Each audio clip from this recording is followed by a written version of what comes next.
Paradigms control the results in your life. They have the power over everything in your life, from your relationships to your income. And when you shift your paradigm, everything in your life improves. Hello, I'm Bob Proctor, and I want to welcome you to Paradigm Shift, where we are going to teach you how to make quantum leaps in the improvement of the results in your life. You know, to do this, we have to get in and talk about the mind, because paradigms, it's all about the mind. If you stop the next 10 people walking down the street and ask them what a paradigm is, they're going to look at you and they're not going to know the answer to it. So you may not know the answer to it, but it's a part of the conditioning in our mind. And to help us in this particular show, we're going to be talking about developing the higher faculties of the mind. Now, when it comes to talking about the mind, we've got to get an image to work with. You see, no one's ever seen the mind, and we think in pictures. If I asked you to think of your automobile, you'd get an image of the automobile on the screen of your mind. If I asked you to think of the refrigerator in your kitchen, you'd get an image of the refrigerator on the screen of your mind. However, when I asked you to think of your mind, what image do you get? You see, most people don't have an image.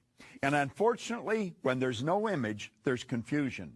When there's confusion, we immediately start thinking of something else. And that's precisely why most people stay stuck.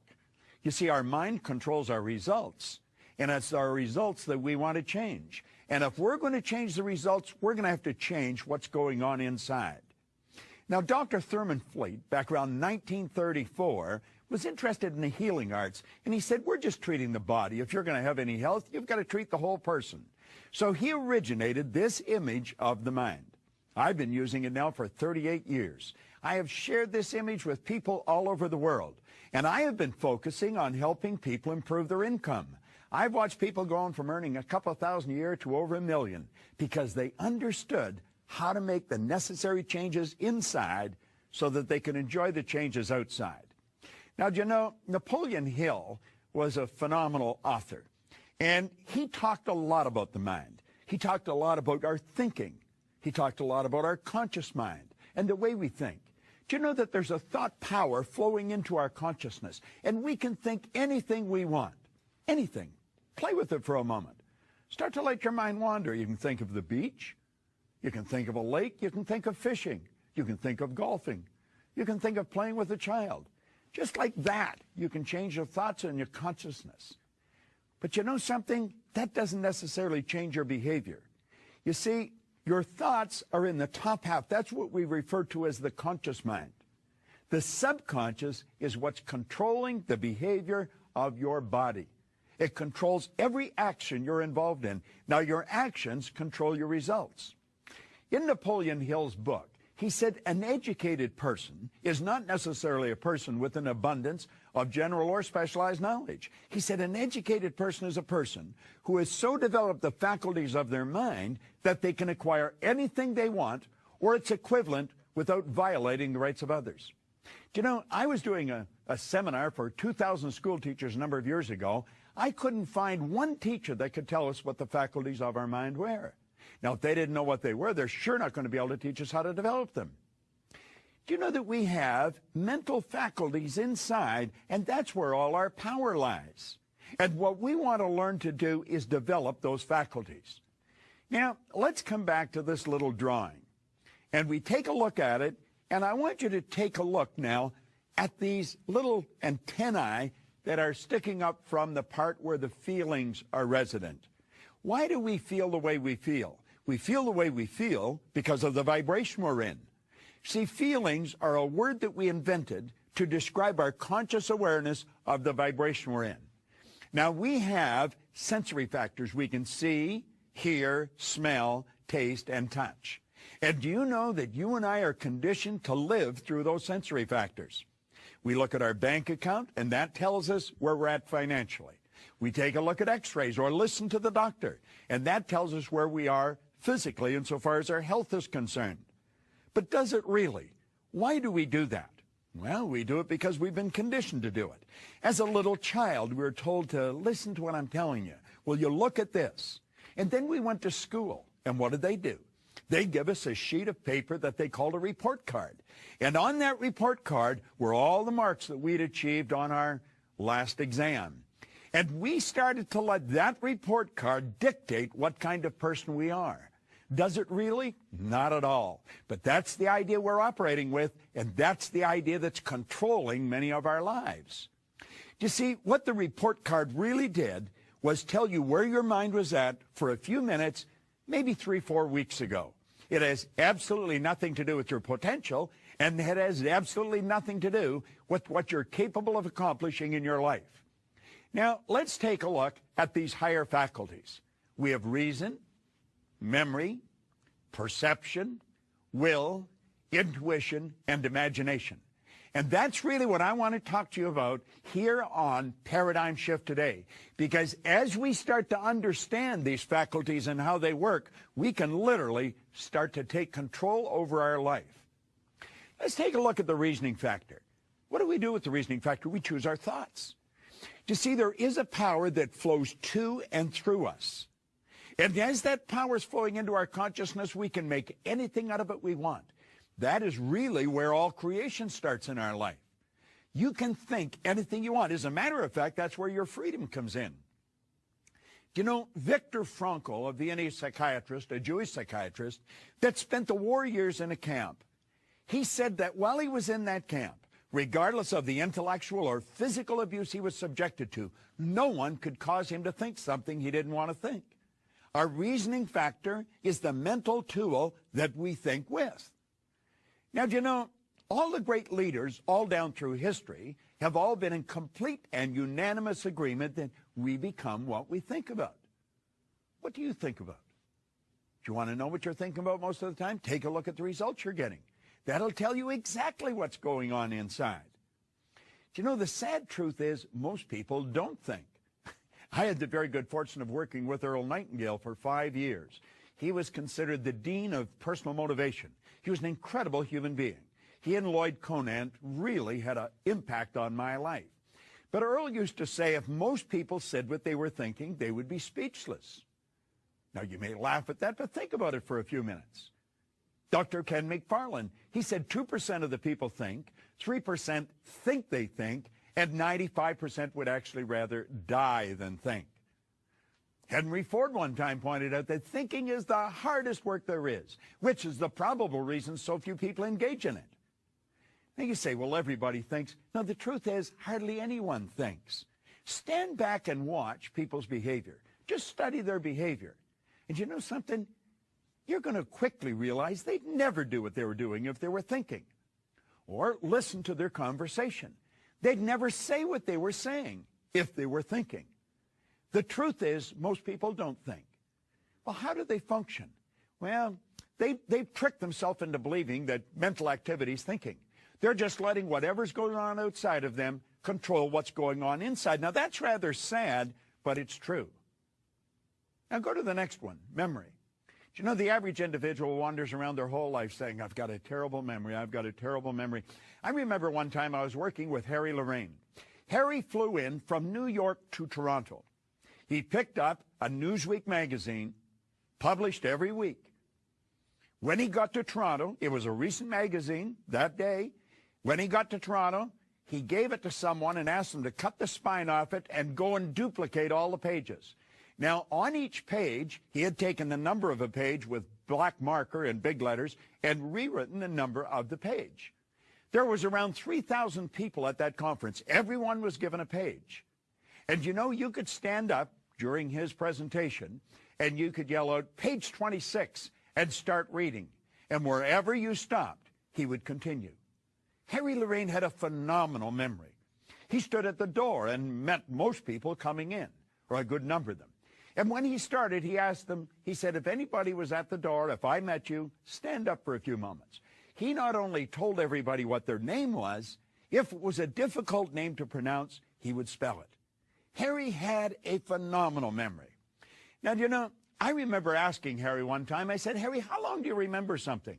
He said, till I want to forget it. You see, the truth is there's no such thing as a bad memory. There's only weak memories. Think of this for a moment. These mental faculties that we've got, they're something like our physical muscles. They're our mental muscles. And if we want to develop our mental faculties, we're going to have to exercise them. I want you to imagine if I left this arm in a sling and then lifted weights with this arm every day, what would happen? I think you'd quickly recognize that this arm would be rendered useless in a relatively short period of time, and this one would develop very powerful muscles. I often say it's fairly obvious I haven't done either of these things, but if I had, you know what would happen. You know, it's exactly the same with our mind. If we don't exercise our mind, it becomes lethargic. It becomes useless. It's been said, what we don't use, we lose. Now, take a look at those two mental faculties, reason and memory. We have the ability to think anything we want, and we become what we think about. We've got a phenomenal memory. We can remember anything. You see, memory is developed through association. Not just association, but ridiculous association. I want to recommend you go and buy a good book on memory. Now, if you get a good book on memory, you're going to find that there's many chapters in the book. One is to remember names, another one's numbers, another one's places. If you want to remember names, that's what most people would really like to do, just take the section on names and study that. Study nothing else. And work at it. Do you know, if you worked at that every day for 90 days, just developing the technique of remembering names, pretty soon you would be considered an extraordinary thing by all your friends. They'd say you'd been talented. They'd say you've been born with a photographic memory. The truth is you haven't. Not any more than I have or anybody else. So as you work at this, everything in your life is going to change. Now let's take a look at the next mental faculty, is perception. What are we talking about here? We're talking about our point of view. We're talking about how we look at a situation.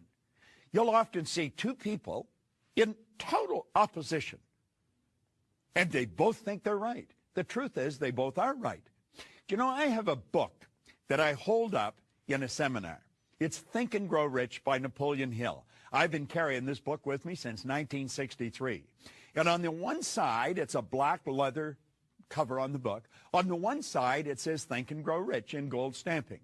Gold's almost worn off now, but it is there. On the other side, there's nothing. Now, I will frequently stand in front of a person and hold that book up. They're staring at it. All they can see is what's on the cover of the book. And then I look at the person and I say, I'm going to tell you there's nothing printed on the cover of that book. Am I right or wrong? And they'll immediately say I'm wrong. Now, I said, if I insist that there's nothing on the cover of the book, what have I done? I have drawn your conscious attention to what is printed on the cover of the book. You see, I am causing you to focus on what is in front of you. I'm not causing you to look at it from my point of view. I'm causing you to look at it from your point of view. And they'll insist that I'm wrong. And then I turn the book around. Well, they don't want to let go of the fact I'm wrong, but I said there's nothing on the book. And there's nothing on the book where I was looking at. What was I doing? I was looking at the opposite side of the same thing. We're both looking at the book. Now, I point out there's two sides to the book. And since that person's facing me or I'm facing them, what I consider the right side of the book, they'll consider the left side. What I consider the left, they consider the right. Think of this. This whole universe operates by law. Dr. Werner von Braun said that the natural laws of this universe are so precise that we don't have any difficulty building spaceships. We can send people to the moon, and we can time the landing with the precision of a fraction of a second. One of these laws is the law of polarity. The law of polarity decrees that everything has an opposite. It's the flip side to the coin, the right side to the book, the left side, the front, the back. Well, you might consider this the next time you disagree with someone. And you might be saying they're wrong. They're right from their point of view. It might not be taking them where they want to go, but their point of view is still just as every bit as accurate and as right as yours. So you see, it's not what we're looking at, it's how we're looking at it. You know, until I was 26 years old, I looked at the side of me that wasn't capable of doing anything. I never accomplished anything. Nothing. I failed at almost everything I ever did. School, I went into the Navy, I went in an ordinary seaman, come out an able seaman. Then I went to work in factories and bars, and I was sitting in a fire hall when I picked up Napoleon Hill's book. And I started to study it. And that got me to think. I started to use my higher faculties. And I stopped, and I used to think, wonder what I am capable of doing. You see, what I was doing, I was looking.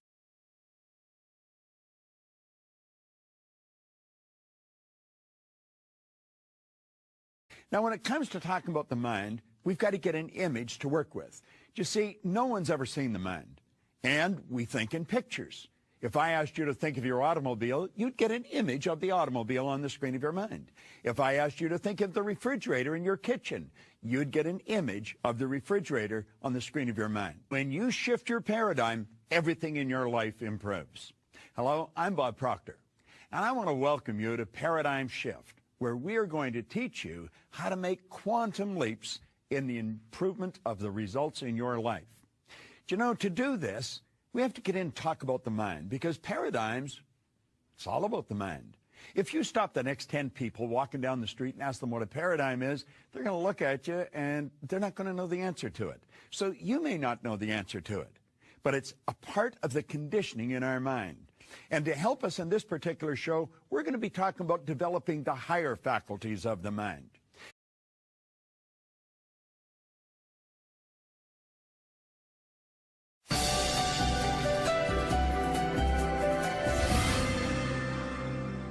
Paradigms control the results in your life. They have the power over everything in your life, from your relationships to your income. And however, when I asked you to think of your mind, what image do you get?